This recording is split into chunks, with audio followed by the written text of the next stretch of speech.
Hey, friends, and welcome back to the Elevate with Erica podcast. So, this episode feels really significant to me because it's the first episode of 2026.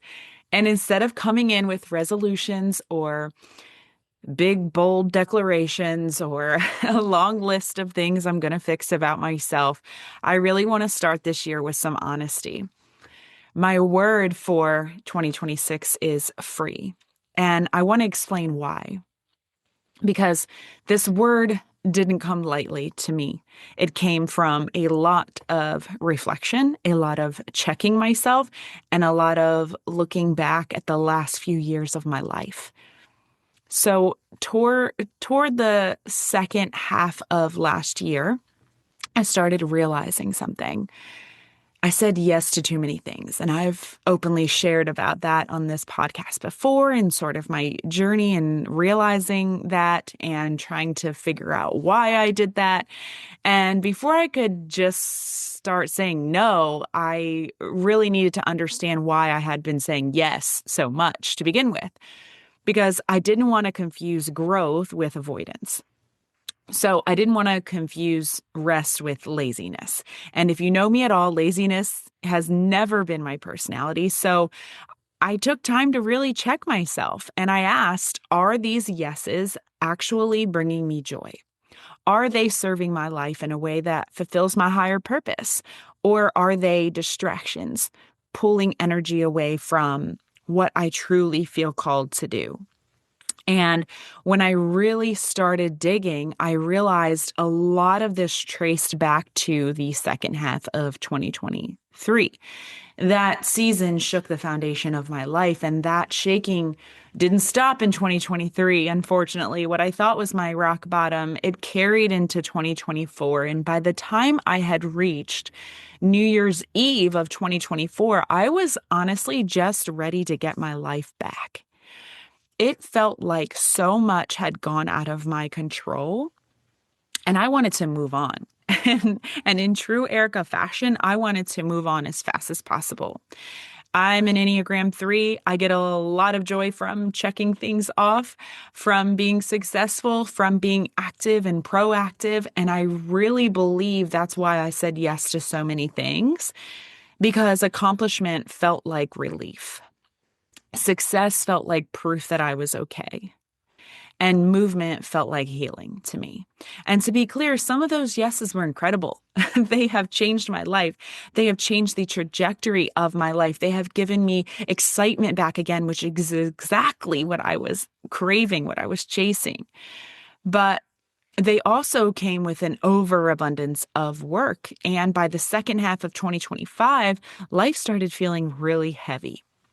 And one of the ways that that showed up was with my schedule in teaching studio fitness classes. So in the fall of 2025, I made the decision to let go of my regular structured schedule, the one where I was expected to be there 3 days a week.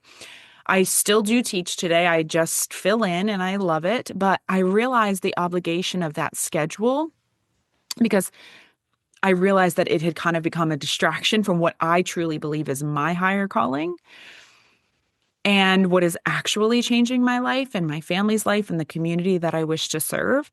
That decision was part of what led me to choosing free as my word for 2026. But the roots really go a lot deeper than that. So if I'm being honest, this didn't start in 2023. Before that, I had already started dealing with insecurity from things happening in my personal life. I started questioning myself. I started losing parts of my identity. I lost some of the fun side of me, the silly side of me. And a lot of that came from overthinking how I showed up in my brand, overthinking how I showed up with my friends, overthinking who I was allowed to be. So when I say I want to be free this year, I mean I want to be free from overthinking and resentment and feeling unworthy of certain relationships and feeling not smart enough and the pressure to be perfect and the pressure to have it all figured out and staying quiet to make other people comfortable and dimming my light to make other people comfortable. I want to be free from pressure. And a big part of that pressure started when I stepped into building a public online brand. When I made that leap in June of 2020, stepping away from a conventional 9 to 5, I was the department head, a department head in the public sector. And I was lit on fire when I made that decision to leave that. I loved the career I was getting ready to step into. I was creative and I was waking up excited and I knew my purpose and I knew I wanted to inspire people. I knew I had an avenue to do it in and I wanted to help people make change and I knew I wanted to help people get up from their darkest seasons and I knew I wanted to help people fight for the life that they truly desired. And I was on a path and I loved it. And somewhere between 2020 and 2025, I lost that spark. I had it and I just lost it. And a lot of that had to do with how I started perceiving myself through other people's eyes. You know, my career change, it confused people. When I told people that I was an HR director for a local county, there was an instant respect. There was that wow factor. And now when I tell people that I'm an online wellness coach, a natural peptide co-founder, a podcaster, and a motivator in the social media space, the response is often a little bit of confusion. And if I'm being totally honest, I didn't always help that. There were people in my life, and yes, my husband was one of them, and I've been public about that, who didn't really understand what I was doing. And when I felt resistance, I stopped explaining. And I started owning it confidently inside, but I was unsure of how to own it confidently on the outside. And so I fumbled when people asked what I did. And to that, there was also some really unkind DMs that came in, um, attention that I didn't ask for, a following that I wasn't trying to attract. And somewhere along the way, I told myself that showing up exactly who I am was wrong. And the scary part of that is I didn't think that I was letting opinion shape me. Like I was showing up on my social media and in this podcast, you know, leading these talks about how I don't care what other people think, right? But looking back, I was subconsciously letting opinions shape me and how I showed up for my brand and how I was building my brand. I took in too much business advice, too much how to build your online brand podcast. I started trying to show up like other people, and I drifted away from the core of who I really am. And at that same time, I was navigating deeply personal challenges. And in 2023, my marriage was falling apart. We were seemingly headed for divorce. We both had our divorce lawyers in tow. It was the first time I was dealing with something so private in such a public way. And I had no idea what I was doing. And I chose not to share details. That was intentional. But inside, my world was falling apart. I cried every day. And some days it was hard to get out of bed. And if it weren't for my kids, I don't know if I would have some days because, you know, as parents, we don't get to stop showing up when life gets hard, right? So I was trying to build a business while the foundation of my life felt cracked, and I just didn't know what I was doing. I didn't know how to pour into others. I didn't know how to be the source of joy and motivation that my brand was built on. I showed up in the best way that I could. And sometimes that was through tears. And even that was criticized. And that's when I started questioning everything. What was right? What was wrong? Which parts of me were acceptable and which weren't? And by the end of 2023, my husband and I had started rebuilding our marriage. I found church. He joined me. We started rebuilding before the year ended. And then 2024 came. And I thought, things are going to get better from here. And 2024 brought a totally different, unrelated challenge involving my children. And again, I chose privacy, meaning I didn't share the details. But I couldn't hide my emotions. sad or anger. And again, I was criticized, and this time by their stepmom, and it ultimately severed any chance of having the cordial co-parenting relationship that I had always painted a picture in my head of. And through all this, I was dealing with pain caused by circumstances outside of myself and judged for the feelings that I had while going through them. And that's when I really started picking myself apart. And I stopped feeling free to be me. I started criticizing the woman that I've always been, the one who isn't afraid to share honestly so others don't feel alone, the woman willing to sacrifice criticism to help someone survive a dark season, the woman who, used to say like her mission in life was to help other people not feel alone. And that's still my mission. But I lost sight of how to do that because I started criticizing the way in which I was doing that.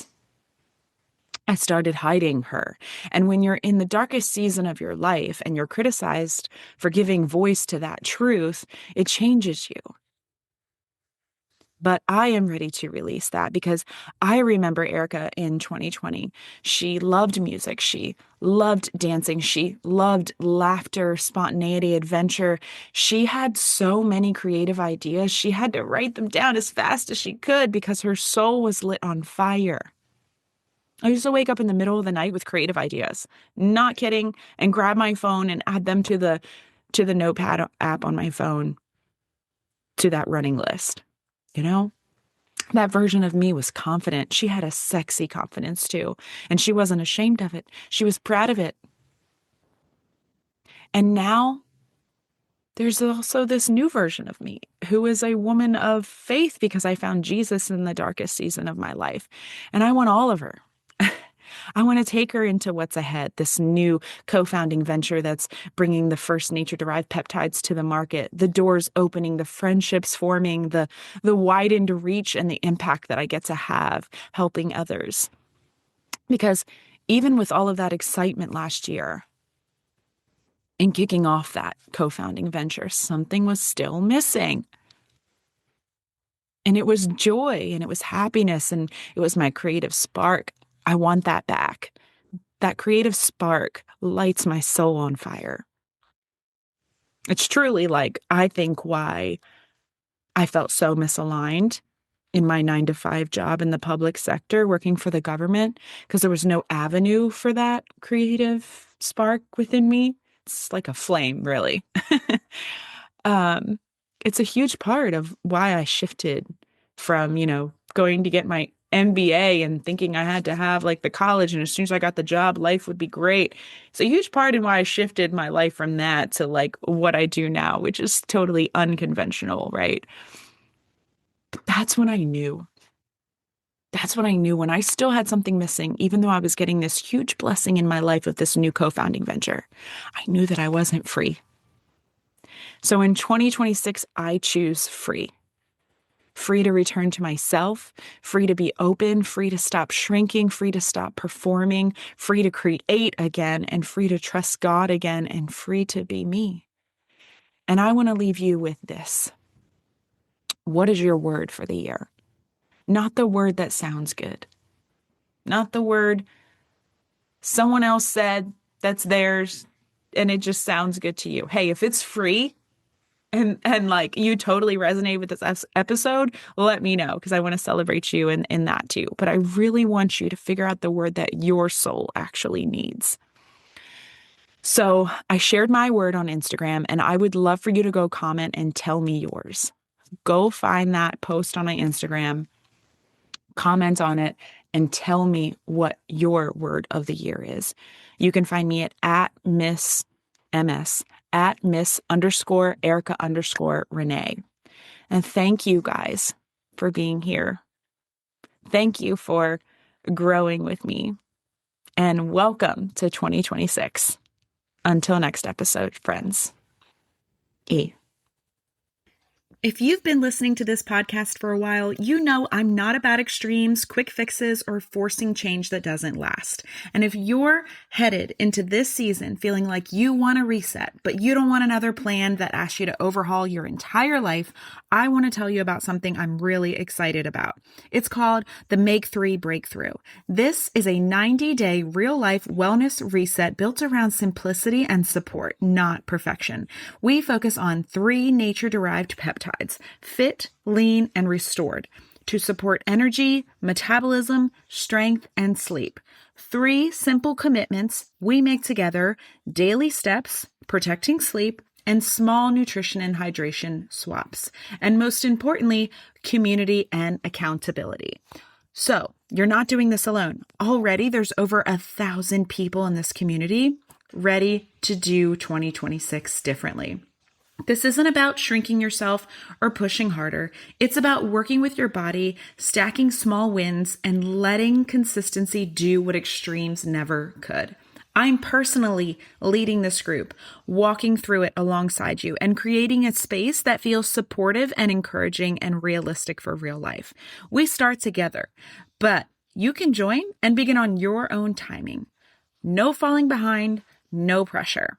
If this feels like the kind of approach you've been looking for, I'd love to have you inside. You can learn more and get started by heading to the link in the show notes or by messaging me the word breakthrough on social media. Let's do this gently, consistently, and together.